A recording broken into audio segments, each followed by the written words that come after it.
Shalom, shalom. Napesi bino mbote na kombo na Yesu Christ. Kole sozo lokum, le Dieu de mon Père, le Dieu de voici l'homme, apambola bino. Tozana musala tozolo bela sur la délivrance dans les mariages. Tozana sous-point, place to komeli. Je pense que déjà 14 numéros de Sitosali, 14 volumes à Matéa et 15e prédication peut-être les allélos. Merci pour Nzamba zo sala biso grâce azo inspirer biso à tout moment ozo sentir que biloko zo matapote. Et Nzamba zo lokum pour à chaque fois ozo sentir que matière pesio orientation te. C'est ça l'inspiration au Saint-Esprit zo pesa biso à tel point que tout se répéter te mais tout progresser l'inspiration Nzamba zo pesa. Tous en a sous point tous le bel choix pour dire que le mariage oui étape cruciale à mariage eza étape à choix. Nanani oboko fanda naye, nanani oko boko sala parcours mobimba ya vie. Nde bisika tokendaki ko banda na likambo etali choix tolobaki bato akala ya Ancien Testament na ba ancêtre na biso ba réussissaki na likambo etali choix à partir ya eloko nini bango ba visaki plus miso na bango na origine na bato. Et c'est par là vous allez trouver que j'ai écrit le sous-point où on a commis les choix approuvés par Dieu. C'est-à-dire Zokut Abraham, Azotinda babalela Isaac mwasi, Jacob azokendo bala mwasi, place bazokendo wana baza bana Nzambe te. Bango ne baza na alliance na Nzambe. Mais Nzamba a approuvé ba engagement wana parce que bisika bato wana babimeli baza na respect, baza ko honorer le kambeta libal. Et dans nos ancêtres, okokuta respect à mariage ezalaki. Bato nyonso ya kala nyonso te, mais la majorité okokuta valeur ya libala. Ya ba tribu na biso ezalaki quand même. Et pour na ko réussir baboti na biso ba parents na biso ba balela biso mingi basi, ba balela pe bango basi, à tel point que mabala na bango et réussissa par rapport ya ba mabala na biso au 21e siècle. Et s'il faut examiner taux ya séparation ya ba divorce, ya biso génération est élevée à part koleka ba parents na biso wana. Alors comment la réussite na bango to approuver na kati na Bible to comme ce qu'on étape tozolo bela oui na likambo etali mariage babandai kotala ba famille. Pourquoi? Parce qu'il influence sa famille nde yaka ko dominer entre deux personnes. Tango tozo balana okuta oya ye na influence na ye o pa ye na influence na ye. Et na biso mibale ba influence wana nde yaka ko peser. Ba we utaka na famille nde yaka ko peser. Na kokoma na sika wana to mona ba influence sa famille ndenge pesa et salisi pe ba mibali mususu pe basi mususu erreur. Alors to yaki ko mona pe oui. Parce que bandaki depuis lobby na kati ya choix, la part de l'homme aussi existe. Il y a de l'homme, il y a des hommes bons et il y a des hommes méchants. Il y a des femmes au baza malam et il y a des méchantes femmes aussi. Zana basi amabe. Oh, ils ont influence mon côté mais son comportement na yemoko. Façon na ya kozaya. Et que coûte cher na mariage zokota. C'est par là que place to bandeli pour na kotali ça. Hier j'ai parlé na likamba là-bas pour na kotali ça. Moi c'est nazolo ba c'était un méchant homme na bandawan. 1 Samuel chapitre 25, ils allaient un peu verset moko phare, ils ont tali samabe na malam. Et à partir nango to bandoke nozo ka place ba mabe mususu na ba malam mususu. Je vais toujours répéter ça. 1 Samuel 25, verset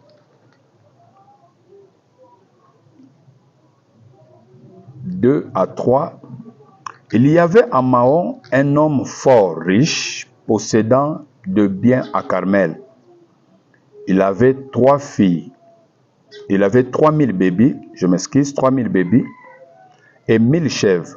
Et il se trouvait à Carmel pour l'attente de ses brebis.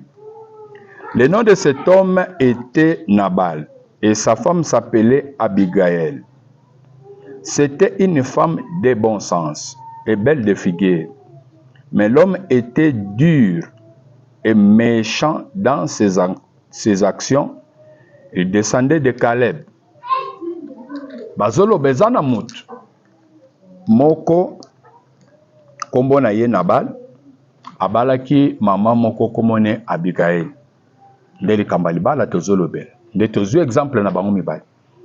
Et na kata mariage na bango, na ba rapport na bango quotidienne, bazolo ba mwaso azalaki une femme de bon sens, mais mobali ezaleli ya mabe makasi koleka.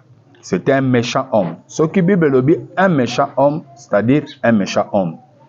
Et on va voir na ba méchant homme mususu suite à comportement na bango mabe basuka wapi nzamba suka na bango wapi. Et cette femme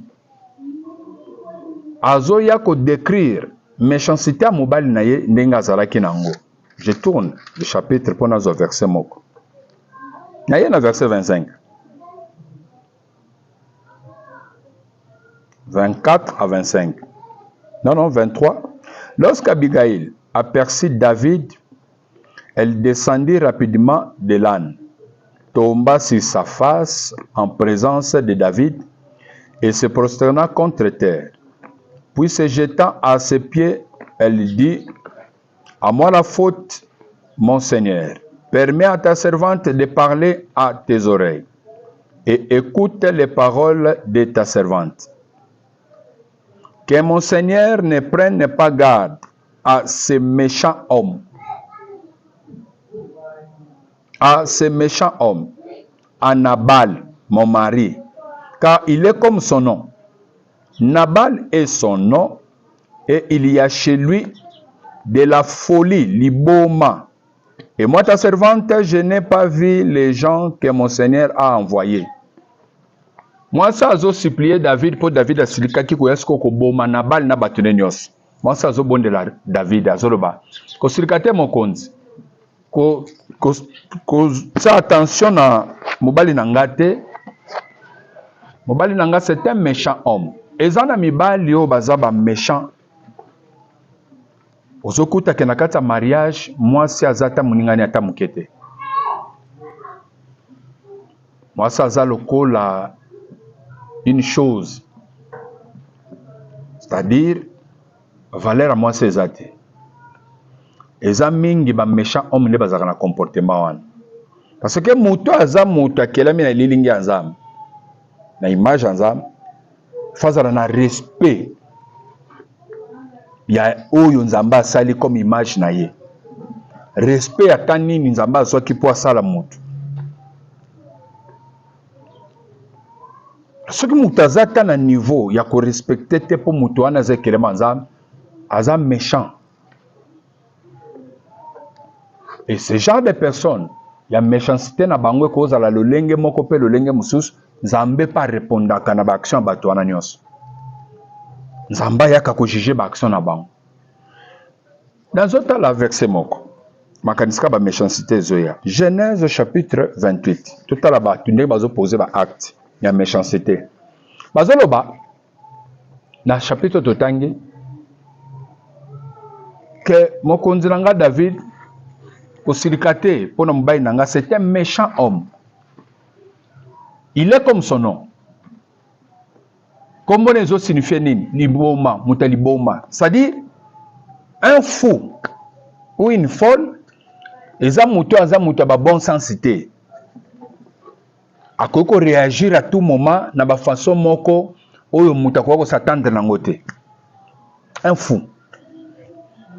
C'est-à-dire, à quoi qu'on poser acte ote, fallait ça quand même reconnaissance à kokabela bina te loko atako zo sagesse ya kolukandeni a éviter bino na kotinda message ya tinda ki o ba serviteur ba yo bisanga azali boma za pelaka ndeti kombo na ye est-ce que ko sala face na yo penda ne ozo yo boma biso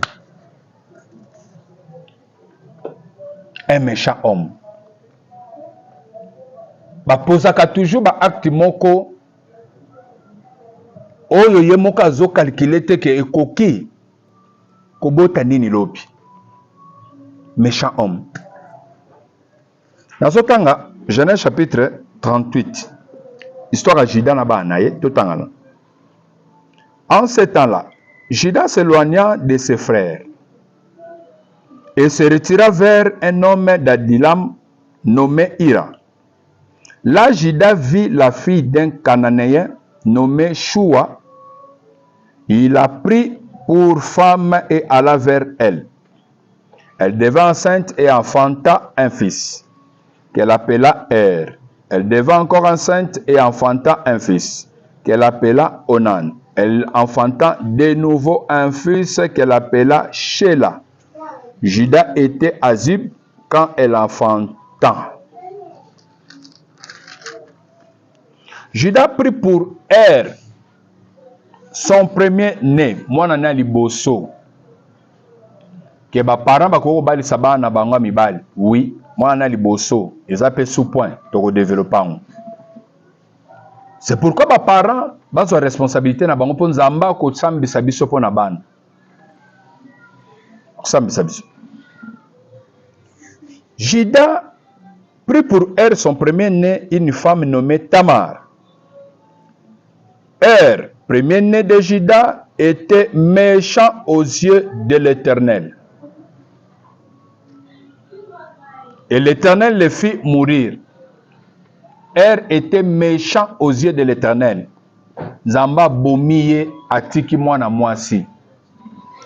Ezana bato ebele bazo kufa avant l'âge. Nzambe nde abomi bango. Azo atiki mwasi. Nako évoluer plus loin, même je vais frôler parce que bana ba otalanga, mais nako essayer quand même na toucher sensibilité au mikolo ba comprendre mbala moko. Il était méchant aux yeux de l'Éternel. Ezana ba couple ezana mabala. Il suffit de se retrouver dans 4 murs. Moi ça va se retrouver devant un méchant homme qui pose des actes de la méchanceté auprès de sa femme. Mikolo bazo comprendre. Il suffit que bas se retrouver kaka dans les 4 murs. Méchanceté ya mubali e bandi komona auprès de sa femme. Méchant homme. Son zamba zoloba comportement mubali ezaki mabe. Il était méchant. Zamba bomi atiki mwasi.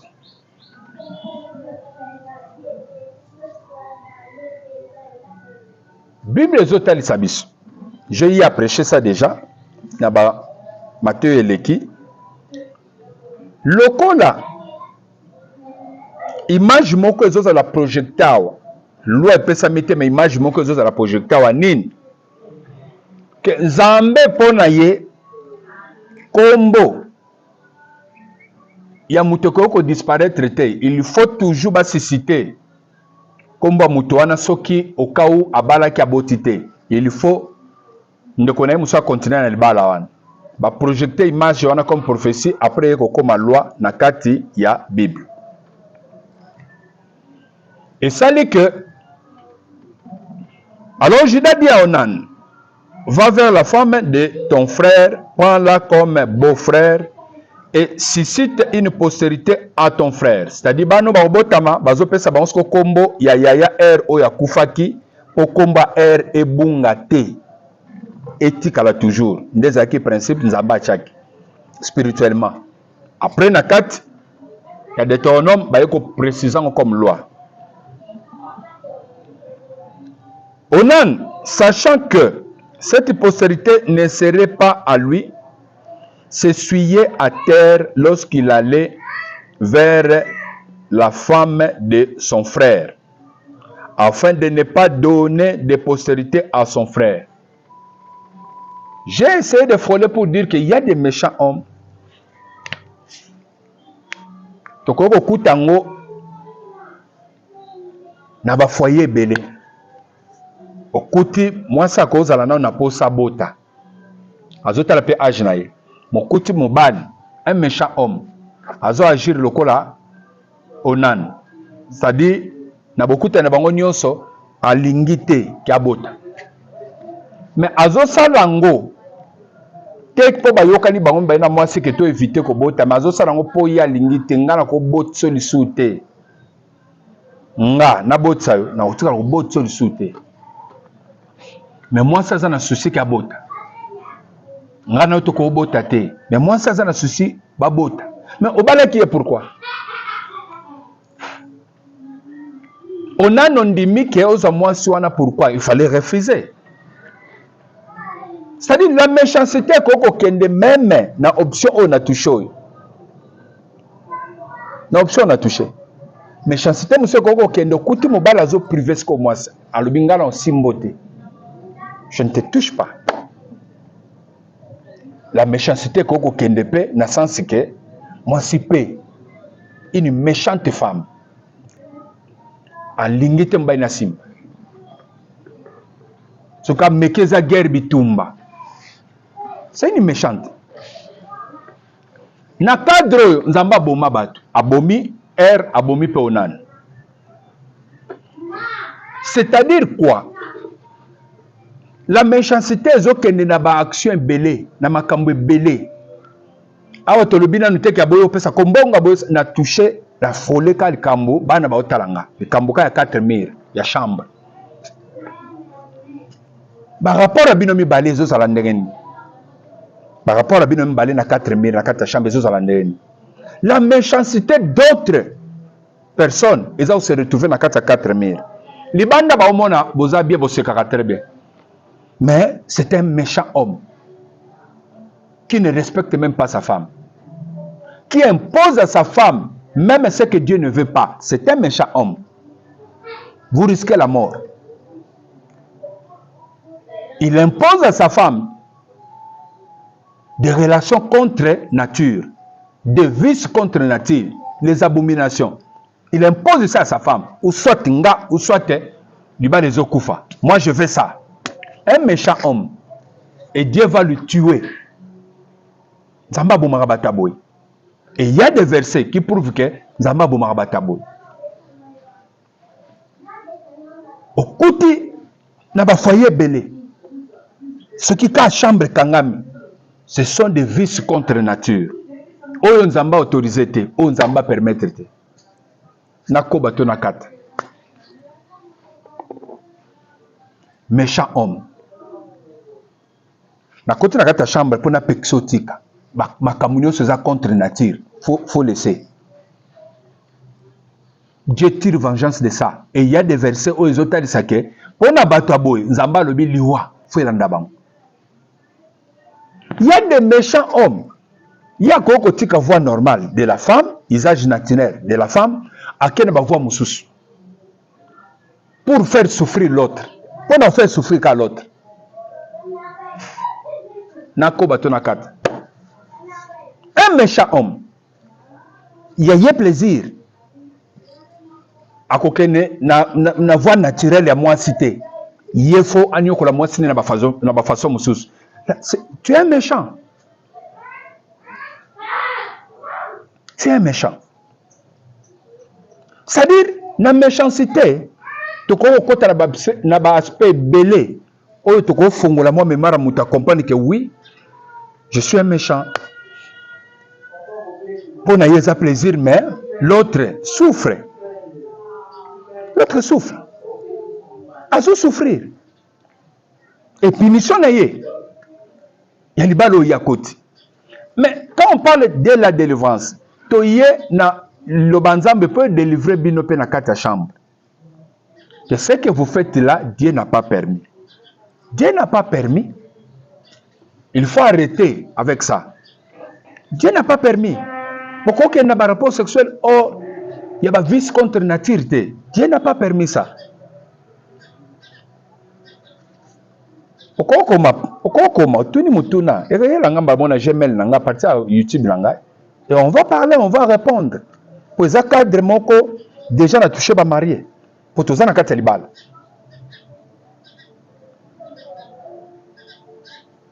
des vices contre nature, les abominations dans la chambre. Méchant homme, méchante femme, les abominations dans la chambre. Zamba bomela kango batu. Yabire bozo se comporter ndengeni. Hein? Bozo se comporter ndengeni. Qu'est-ce dit la parole de Dieu? Namoni meminga na sansouane. Maté ezakaki que loko prévoir te bando te ya Saint-Esprit ndo mémoire ngo bongo. Zamba za na posa batu bazwa quelque chose. Na position wana na tikali peka na position wana. Ngaki na kima me na tikali nanu. Tikali nanu. Na lobelaka bongo. To wana na kati ya chambre. Mikolo ba comprendre. Kolo so pambola bin. Na ko bato na kati. Yoka le beko ba papa. Kasi ba nyoko la rande yote. Oye la gilibala, tu monite. Oko luka rebelle na yo rebengo. Boni makamba zo salo. Romains chapitre 1er, tu es dans le Nouveau Testament. Dans le Saint Testament, dans le Nouveau Testament. Romains chapitre 1er. Verset 18, Bible Zolobani. La colère de Dieu se révèle du ciel contre toute impiété et toute injustice. Des hommes qui retiennent injustement la vérité captive. C'est-à-dire connaissance aux oiseaux. Mais vous retenez ça. Net boumbu moko bokangiango kati na boumbu osa elate. Mais yoka Bible sur le bani. Car ce qu'on peut connaître de Dieu est manifeste pour eux. Dieu les leur ayant fait connaître. Oh esengala ki nzambala kisabino lelo yango ozoyoka. Que kozala su méchanté. Nzamba sala kisibino ngo pe na te yango oyoki. Oyoki to yokite, oyoki. Mwana ngo yoki to yokite, oyoki. Nazotanga siko Bible na Matthieu mobile. Oye sengela ko yeba, combien de fois tu soli makambo? Combien de fois na pesio ba conseil? Combien de fois na tei makambo? Combien de fois tu ninga na répondre makambo? Oye sengela ko yeba, oso yebaki, mais okangi vérité captive. Oboyi ko saela. Bible sur bani. En effet, les perfections invisibles de Dieu, sa puissance éternelle et sa divinité se voient comme à l'œil depuis la création du monde quand on les considère dans ses ouvrages. Ils sont donc inexcusables. Puisque ayant connu Dieu, ayant connu Dieu, ils ne l'ont point glorifié comme Dieu et ne lui ont point rendu grâce.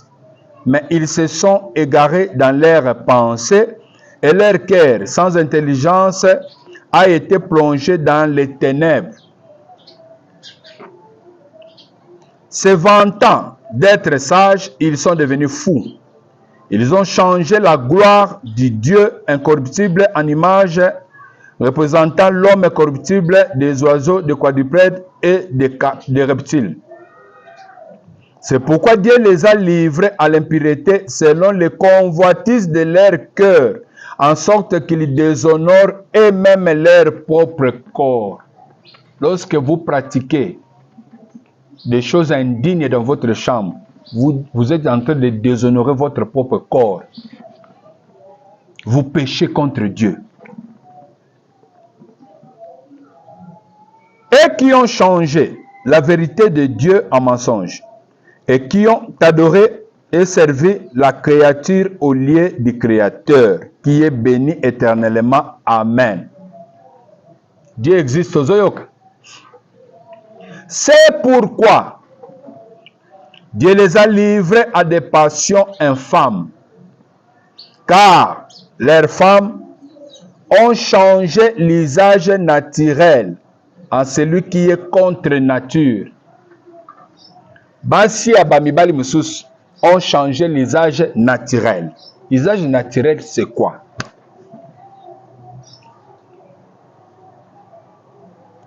Babo usage naturel. Il y a des gens sexe contre sexe. Basi musus babo yango. Alingi yango lisute. Mibali musupe bakoma ko boya yango pa basi na bango. Basi musupe bakoma ko boya yango pa mibali na bango. Bakoma préférer makamusus. Olobi Bakoma préférer makamuso na kata chambre. Aboyi. Ce que yoka baké nango sous plus loin.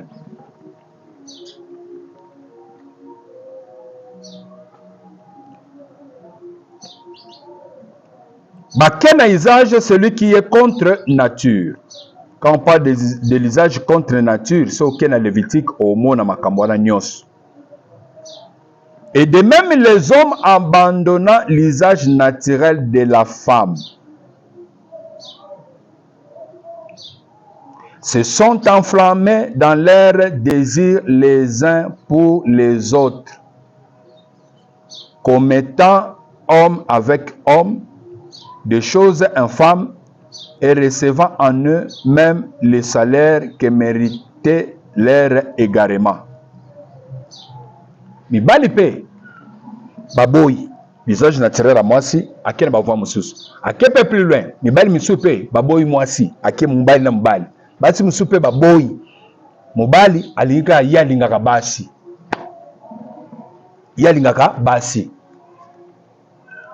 soki oyo ezwi te ezwi oyo ti oyebi nde babengaka bango mibali oyo mpe balingaka mibali oyebi nde babengaka bango. Bible yebi biloko wana nyonso awa toza na Nouveau Testament. Comme Bible zoloba comme ils ne se sont pas souciés de connaître Dieu, Dieu les a livrés à leur sens retrouvé pour commettre des choses indignes. Na moma bozolinga kozonge pa na nzambe te boyeba nzambe bosalela o nzambe alingi nini elandaka égarement nde elandaka nzambe akobakisela bino sikoyo bobunga bien nayebi te so motu moko azolanda très bien nzambe akobakisela bino sikoyo bien bobunga sikoyo nini bien. Bible esoloba nini? Étant rempli de toute espèce d'injustice, de méchanceté, de cupidité, de malice, plein d'envie, de meurtre, de querelles, de ruse, de malignité, rapporteurs médisants, impies, arrogants, hautains, fanfarons, ingénieux au mal, rebelles à leurs parents, dépourvus d'intelligence, de loyauté, d'affection naturelle, de miséricorde. Verset 22e. Et bien qu'ils connaissent les jugements de Dieu, déclarant dignes de mort ceux qui commettent de telles choses.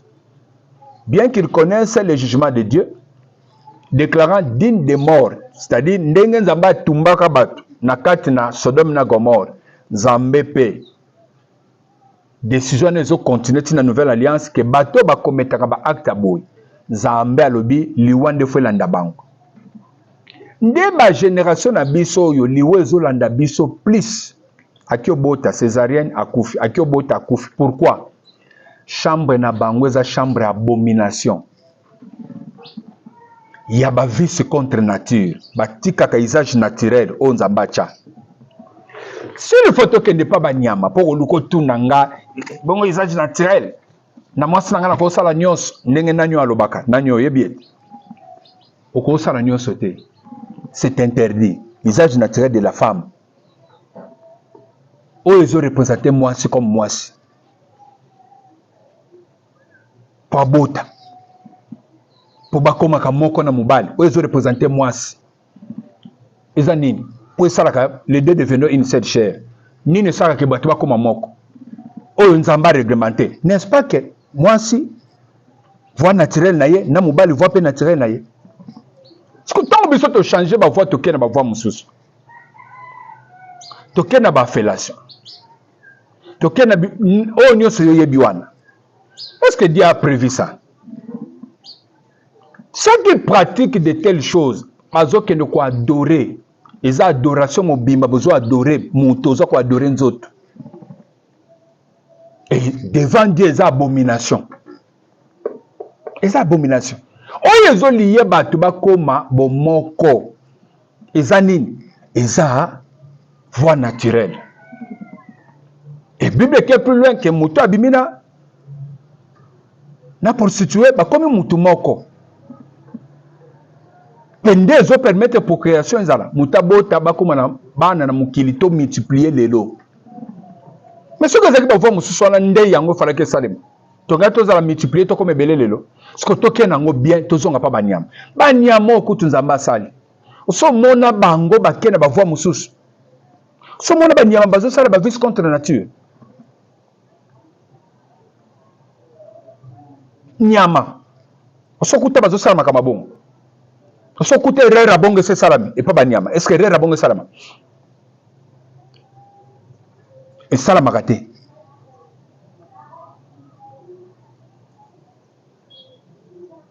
Et salama gâté. Quand abiso bat à l'image de Dieu, nde tozo débordé. Nde tozo que nous salama kamboyo, oyo sala que tozo ba méchant. Ba méchante. Na moment to se retrouver na kati ya chambre. Nini le kana chambre na bino? Nini le kaka entre yo na mbayi na yo? Entre yo na mwasi na yo? Nini le kana? Nde nzamba bongisa. Zamba lobi bien. Bayebi. Ke nzamba sa loba ke bato ba kometaka biloko liwa nde landa bango. Il faut ba kufa. Nde génération bato bazo kufa trop. Kendo landela bien chambre. Abomination sur abomination. C'est quelque chose que Dieu ne supporte pas. Péché, d'accord. Zamba kosala ki abenda yo pobik. Mais quand vous êtes dans les abominations, Dieu ne supporte pas ça. C'est au-delà du péché. Déclarer digne de mort ceux qui commettent de telles choses. Non seulement ils le font. Quand tu es salango, que y pas salaka. Yalbi te, alingi te. Ngana salango te na boy na ngai. Mais alingi ba salaka yi. Yako salate, mais y ba salaka yi. Landa bien. Non seulement ils le font, mais ils approuvent ceux qui le font. Bao ba salaka ngo azako approuver. Atayera asalina onte mais azako approuver que oh, c'est normal ko salango tout consort. Au moins mutu ana lo bagana TV. C'est normal ko bah tu me suis le c'est normal. Ceux qui approuvent que makamone c'est normal. Bible solo ba na bango pe ba commettre ngo déjà. Liwande fo landa bango. Liwande fo landa bango. Et peut-être ça vous comprendre. Et peut-être ça vous landa bien.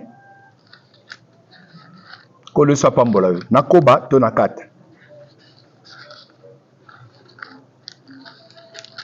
Nakoba to nakata. Bible zo continue sur le babou. Akena verset moko.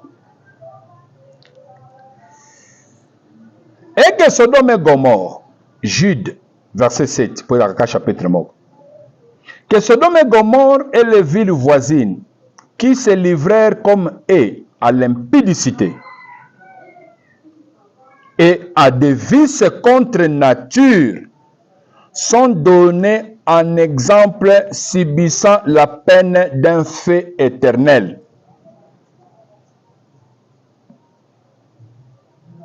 Malgré cela, ces hommes aussi, entraînés par leur rêverie, suivent pareillement leur chair, méprisent l'autorité et injurient les gloires. Bato bazo salango, c'est que bo choli nzambe. Bo boy ko honorer nzambe ko glorifier nzambe. Bo adorer créature na ba acte bozo posé wan. Et ces gens-là baza sanctionner que liwa fo elanda bango. Nde lelo. Tozo perdre bato bele bazo kufa à cause de libala. Okyo bala nani? Okyo bala champion yo. Prostitué oyo ndoki obala mutaba film oyo ndoki obala monisco passe na yo moni rendez-vous à chambre ndenge comme lo difficile omoni na ba rapport na bino ndenge comme problème mo sambela sou bien zate pourquoi pose un méchant homme et il y a des méchants hommes pona yesu ka leki na nzela wana tasali makambo wana te ondira salelo ko mokote frère la délivrance dans le mariage. Le banzambe yepo sanini et sauver yo. Tika kolo ce que soit pambola yo. Na suka tawa na pobana ne soit fongoli misu ba otala kanga. Na komo zanga ndenge ni ko olobela. Kolo soit pambola bino. Zamba ko sunga biso. To zo église po to benga ba papa, to benga ba mama, to tuni ba question olobi makambo salaka. To bandi ko détailler na kati ya Bible po to talisa. Est-ce que to ko leka na ba pratique oyo? Est-ce que tu connais le sisenga salabo? Est-ce que tu connais la biloko? Et ça biloko moko ya biso na ba parents. Quand le soit pas la Bible. Merci. Zamba au sel sabiso au pesa biso solution. Kala mingi te aux églises. To bon ça va programme nyos. Merci. Ciao.